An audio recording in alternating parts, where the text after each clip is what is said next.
Hello, and welcome to Memory and Engagement Opportunity for Wellness. My name is Michelle Hobb, and I'm a speech language pathologist and also the leader for the Medelarg Special Programs. So glad that you're here with me today. So Monday, April 20th, was National Lookalike Day. I thought this was kind of a fun opportunity to work on some visual memory skills. Using our eyes to help us remember and to process the world is a very important part of memory. So last week, if you'll recall, we talked a little bit about some auditory recall. So today we're going to focus on some visual recall. So the purpose of this opportunity is to help you have an opportunity to engage and attend specifically to vision, to smile and to breathe, to remember and recall, and of course, at the end, I'm sure I'll make you laugh. Also, last week we worked on some cognition and movement together. And so this week, we're going to go back to working on some breathing exercises, and we'll go back and forth each week. So the purpose of breathing exercises is really to help us to kind of center ourselves, but also to maximize the oxygen intake that we're able to get, help us to de-stress, help us also to be able to focus and attend to things better. Just kind of gives you that calming, that reconnecting with your body and mind together. And again, when we're able to really clear our heads and focus on what is before us, then it's a lot easier for us to be able to remember. So, the first thing I want you to do is to sit up nice and tall. Get in a chair that allows you to maybe sit on the edge of the chair, or it's fine if you're sitting at the back of the chair, but you want to just really kind of adjust yourself and push your rear back and make sure that your shoulders are open, your chest is open, and those shoulders are slightly rolled back. This gives you the opportunity to really work on expanding that belly or the diaphragm to allow that deep breath. When we're breathing up high in our shallow chest, we aren't able to really get as much air, and we're not able to use it more as a calming and a centering type of breath. So legs are hip width apart, and as I said, you're either sitting on the edge of your chair or you're scooted to the back with your bum nice and far back in the chair and the chest is open. So you can place your hands on your lower belly, just underneath the rib cage works well. And we're going to breathe in through our nose and to try to expand that lower belly for 3 seconds. Then we're exhaling through pursed lips, really pushing on that lower belly as you're getting that air out. Again, I don't want to see any movement in the shoulders or in that upper chest. We really want to focus on that lower diaphragmatic breathing. So we're going to just take a few breaths together. Again, our inhale is through our nose. Our exhale is through our mouth. And again, usually I do recommend the pursed lips. It just kind of helps you get more of that focus on that exhale. So big breath in, 2, 3. Good. In, 2, 3. In, 2, 3. In, 2, 3. Good. Okay, so hopefully you were able to really feel that belly moving, going out and in as you are working on that. The next phase for our breathing exercises is then to try to increase the exhale. So you may not want to push quite as forcefully as you did on the 3 second, just to help you maintain that steady flow for 6 seconds. Okay, so I'll give you a demonstration. Again, we're breathing in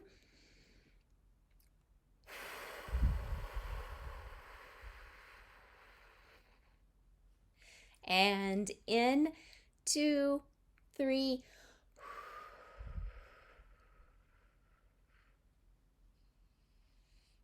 Again, in, 2, 3.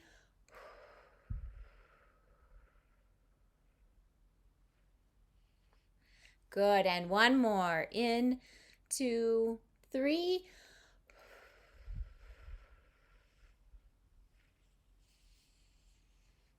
And stop. Very good. Okay, so hopefully you can use this in your daily practices. I'll be giving you some homework later at the end of this session. So I hope you will try to really incorporate this into your day, specifically at times when you want to be able to tune into something.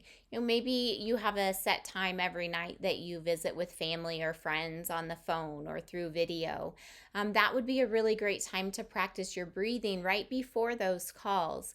It will help get you centered and focused on what's coming up, and then be able to really truly enjoy and remember later the things that you talked about with your family. Reviewing last week's homework, we talked last week about auditory memory, as I mentioned at the beginning of this session, and we looked at rehearsal and grouping strategies.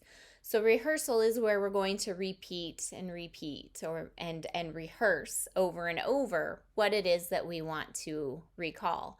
For example, if you make a grocery list and you know you're in the bedroom and you know that you want to remember 3 things before you get to the living room to write it down, then you rehearse them over and over and over again. Toilet paper, hand sanitizer, wipes. Toilet paper, hand sanitizer, wipes. Okay, so that rehearsal, repeat, repeat. The other strategy we talked about was grouping, and that's where we use things in an association, so to speak, to help us remember. If we are, let's say, working on a grocery list, we might want to work on categorizing or grouping them all based off of things that we find in the produce section, things that we find in the frozen section. And when we group like that, it helps us then better remember. Okay. We also reviewed briefly exercising, which we just did for our breathing. And then we also talked about homework last week of moving every day a couple of times a day. Every week you're probably going to hear me say that what's good for the heart is good for the brain. I don't want you to forget that. If you can make yourself move, then you are, and again, moving can be in your chair, it can be lying in bed if you're doing arm raises in bed, whatever that might be, but making time to get that heart rate up and move your body, that is going to benefit your brain as well. And then, of course, social engagement. We haven't talked a lot about this in previous sessions, but what we do know from research is that individuals who stay connected, who have social networks, have a higher cognitive function as they age and throughout their aging process. So it's important to stay connected. I want to go ahead and delve right on into our memory strategies. So even though we're doing something a little bit different this week with the visual versus auditory, we still need to check our environment. In order to optimize what we're putting into our brain, we need to make sure that our environment has good lighting, has sound that we can hear or that's not distracting, that we aren't listening to music and TV and loud neighbors, and then also that we have other distractions free. So particularly today, check your environment where you are. I'll give you just a second for that, but I want you to look and see, do you have magazines or mail or lunch or snacks sitting around? If so, put those out of sight so that you have a nice clear space to look at your TV. Grab a paper and a pencil maybe, and just keep things visually free of distractions. So also in general, we talk about sight, sound, touch, smell, taste, and emotion. that those are the things that we look to when we want to be able to remember something. We can learn, we can pay attention through sight and sound. We can pay attention by the way things feel and smell and taste. And then again, anytime we can attach an emotional perspective to what it is that we're paying attention to, it's going to be better stored in our memory. So specifically looking at our visual memory strategies, we want to look at attention. So looking at sight, the things that you're going to be focusing on today are the shapes. What shapes are we looking at? What sizes are they? What are the colors? And actually in today's session, none of the things we're looking at really have color, but you can still gather a lot of information even from the shading. And then also texture. So what can you visually see? Shape, size, color, and texture. Another important thing that I talked about was emotion. When you look at these things that we're going to be looking at today, how does it make you feel? Are you able to use a specific emotion or a feeling or a memory from your past that allows you to connect with what it is that we're looking at and hopefully then evoke a better memory trigger? And lastly is creating a story. So a strategy that we often use is to create a story about what it is that you're looking at that you want to remember. So thinking visually, we always want to go back to what we've known from the very young age, which is looking from left to right and top to bottom. So even as you're creating that story, create that story about what you see happening from left to right and top to bottom.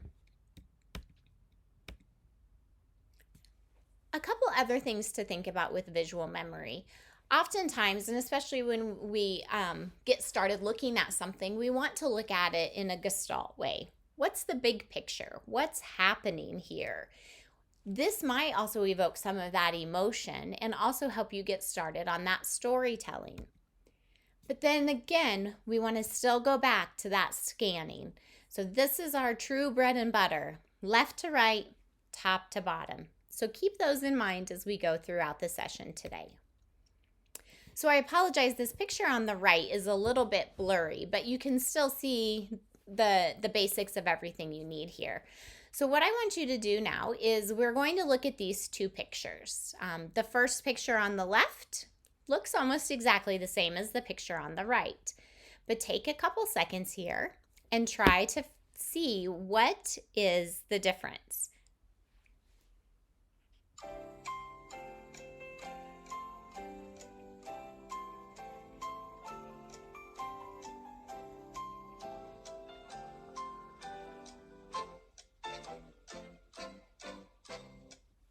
Okay. Hopefully you can hear all that music. I'm trying to make this a little more engaging for you each week. So the difference here is that the front fender, the front right or left fender, depending on how you're describing this, is missing. So that's the one thing that we could see in this picture that was missing. So again, I hope that you use the technique of looking left to right and top to bottom. You may have also found that you were able in this more simple picture to simply look at it gestaltly. Just look at the big picture and oh, there it is right off the bat. I didn't see that other headlight. Okay, so now we're going to do the same thing here. Obviously, you can ignore the picture in the top left corner because we just did that one. But you're going to be looking at the pictures on the top left, all four of them, and comparing them to the four pictures on the bottom right. I'm going to give you a little bit of time. There's one thing wrong, or different, I shouldn't say wrong, one thing different in each picture on the right side of the screen.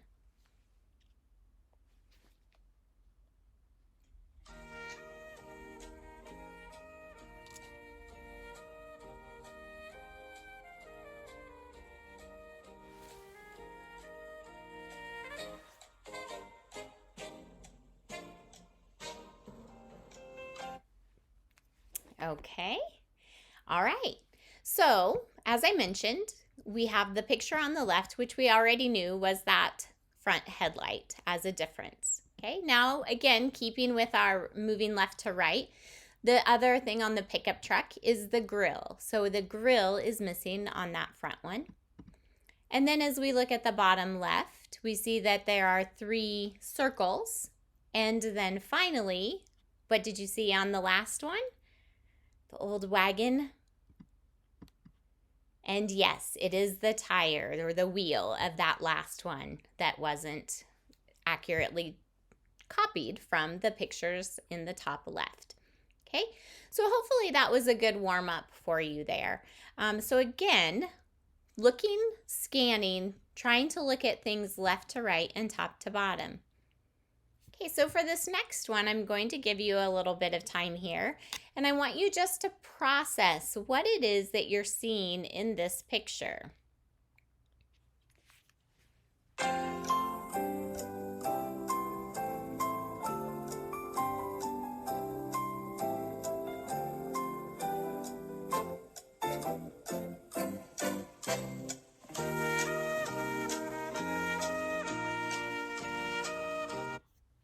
Okay, so what I see in this picture brings back lots of memories. I can almost taste the pizza. I can definitely feel like I smell the cheese and the sauce and the spice. And it brings back good memories of eating pizza ever since I was a kid until now, eating pizza with my family and my kids. So that's the thing that I want us to remember. Try to find that emotional perspective and see if it helps you tune in to what it is you're viewing here. Okay, so now I'm going to reveal the other side of the page. So the right side now has things that are different. So I want you to find the time or take the time to scan what you see here, left to right, top to bottom. We will find together the things that are missing, or not missing, I apologize, the things that are different.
All right, we will take that time now. We'll take a pause and go ahead and start identifying these things. So when we look from left to right, top to bottom, the first thing we see is that the salt shaker or the pepper shaker is different. So the top of it has multiple holes and is smooth on top versus the one on the left that has almost an additional circle with only one hole in the top. Okay, so our next thing that we see different is that there are 2 pieces of paper on the left side, excuse me, versus only 1 piece of paper underneath the pepper on the right side. Again, moving left to right, we scanned everything from left to right in the top, and now we're ready to keep moving down. Then we see our fork has only 3 prongs versus 4 on the left. Now we move into the yummy pizza, where the pizza on the right only has 1 small little circle, maybe a piece of hamburger where it should be a pepperoni. And here over on the right side of our picture as well, this pizza is smaller, whereas the pizza on the left is flowing over the side of the right side of the pizza plate. I would definitely want the pizza on the left. Then we keep moving left to right and down, and now we notice that there is maybe a little pepper that is on our pizza on the right that is not on the pizza on the left. And likewise, there is, whoops, my thing is in the way a little bit there. Oh, it's kind of covering it up there actually. My arrow is covering kind of right there, but just below that arrow, there should be maybe another little pepperoni or whatever, that not pepperoni, I guess, but maybe a pepper, that should be just directly under that arrow. And then we also are missing a circle on our knife. So there are 3 circles on the handle of the knife, whereas there are only 2 on the left. Okay. So actually, I want to go back up to that a second. So when you look at this, I hope that you were able to think about some emotions, but then also think about how to process the small pieces as well as the big picture as you were looking through this. So this is just a really great skill for us in our daily lives to help us make sure that we are tuning in, we're using our vision, and we're processing things in a very organized and controlled manner. A lot of times in our days, even during this time of uncertainty, where we don't have as many things on our schedule, we still tend to get in a rush and not always slow down and look at the things that we really need to look at. So this task, this exercise really helps us to break it down and get back into our organization, our sequencing for paying attention and to help us remember. All right. So good old James Dean here. Have a nice picture. I want you to just take a few seconds here. This time what we're doing is looking at one picture, and then I'm going to show you the other picture without a side-by-side comparison. So this picture doesn't have as many details in it because I want you to work on creating that more gestalt picture in your head, excuse me, so that you can then try to remember that picture in your head and think about comparing it to another picture. The other thing we're doing here is that maybe this picture evokes some more emotion from you growing up as well. I didn't really watch a lot of James Dean movies, but he's still somebody that you definitely recognize, and it just kind of makes you feel happy when you think about this picture. So anyways, take a few seconds here, look at the picture, get that gestalt view in your head.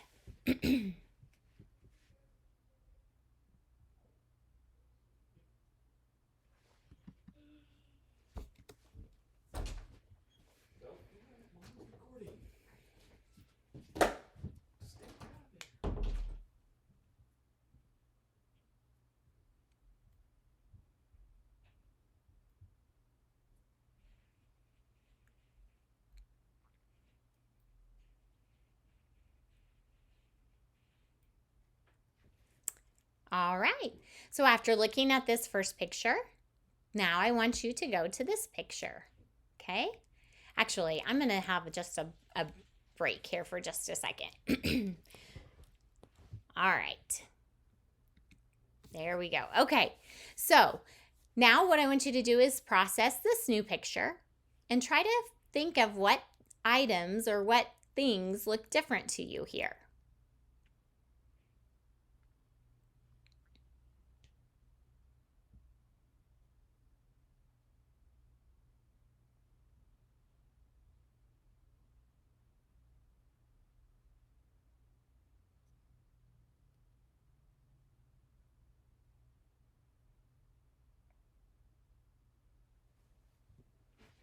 Okay, so how'd you do? The first thing we see, looking left to right, top to bottom, is the hair. So if we go back and look at this here, you can see his hair is lighter, and here it is darker. So the other thing we see is that the number is different. So you can compare this one also. You got a little extra hint on this one, excuse me, because the door has 130, whereas the hood has 103. So you just had to remember or pick which one was the correct number on that from the first one. The other one we have here is that there is an extra. I'll go back to the other one. There is not the extra light, if you will. Lack of official terminology here. But you can see that one there is there. So there's two things on the front fender, whereas on this one, there's only the one. Okay. And then lastly, what did you see on the very last thing? Correct. Again, we've got, I said lastly, we have two things. We have the extra line and the circle, and then we also have the wheel that is different. Okay, so there you have it. Yep. So the other thing that I wanted to point out with this is that even though you were looking, so you were looking here, and we had to try to remember that we had an extra circle, we had an extra line, we didn't have the wheel. All of those things were different from one picture to the other. But the other thing that was different is the rest of your processing that you had going on. When we were doing the other tasks, like with our pizza task, with our cars, those tasks, I was playing music. This task, it was silent. So how did you do between the two? Was one easier to process than the other because of the music? Was it easier to process when you had the two pictures side by side and you could simply scan? So think about those things and try to process that and use how your strengths that you discovered during this activity when you're in your daily world. All right, let me skip through these real quick. Okay, so now's where you can grab your paper and pen. And for your assignment, one of your assignments today, I want you to work on your walk down memory lane. Thinking back to our day, April 20th, Monday, April 20th, being National Look-alike Day, I want you to write or talk about with a friend or a family member, have you ever been mistaken for someone else? I don't know that I've ever been mistaken for someone else, but one of the things that I think is funny is I have people call me Melissa a lot. And my best friend, her name is Melissa, but we maybe see each other once or twice a year together. So even now in my adult life, we grew up together, but even in our adult lives, I get called Melissa and she gets called Michelle a lot. So I think that's kind of a funny thing. So write or talk about, have you ever been mistaken for someone else? Or have you ever tried to imitate someone with or without success? So that's an interesting one. Think back to your childhood days, maybe your adolescence, maybe, even those college years. Were there times when you tried to imitate someone and you were successful? Or maybe you tried to imitate someone and it didn't work out quite so well for you. Take a few minutes and write about that or call someone later and share that. Another thing I would like you to think about in your walk down memory lane is, have you ever wanted to be in a movie playing someone famous? So even if you don't have acting skills, would you like to be in a movie where you were portraying somebody who was famous? So think about those things. And the reason I want you to do this little journey with me, this walk down memory lane, is because that reminiscing, that long-term memory is something that we want to stay in connection with. And when we write, then that opens up more processes within our brain and within our memory to help us with that journey of recall. Not only that, but it can also then be a great legacy to leave to other people. And a wonderful opportunity for an excuse to talk with others and hear other people's stories. So I hope you learned something today about visual strategies when looking at memory. The main thing is to think about left to right, top to bottom, and also using Gestalt vision. So your homework until our next session is again to find time every day to really work on that attention skill. What I want you to think about this time is find a picture, look through a magazine, go through a book, find a piece of art in the hall or on your wall, and look at it for 30 to 60 seconds. Then either close your eyes or walk away and try to visualize some details of that picture. Okay, then you can write that down even, and then come back later and compare it to the real picture or painting and see how close you were in remembering the things that you saw. As always, I'm going to say keep moving every day, multiple times a day. Walking, doing calf raises. Again, you can just come up onto those toes, get that blood flowing, go for a walk, march in place, march around your house, doing cleaning, gardening. All of those things are good for your brain and your heart. And then stay connected. Call or write a letter to a friend or a family member. And then when we think back here again, let me just go back to that. Use that opportunity to look at your walk down memory lane. All the things about looking alike, National Look-alike Day. Okay. All right. And as always, I never want to leave you without having to give you something to make you laugh. So, laughing is good for you. Wash your hands and stay well. And thank you. Thank you very much. That's me as your Elvis impersonator. Signing off. Have a great day.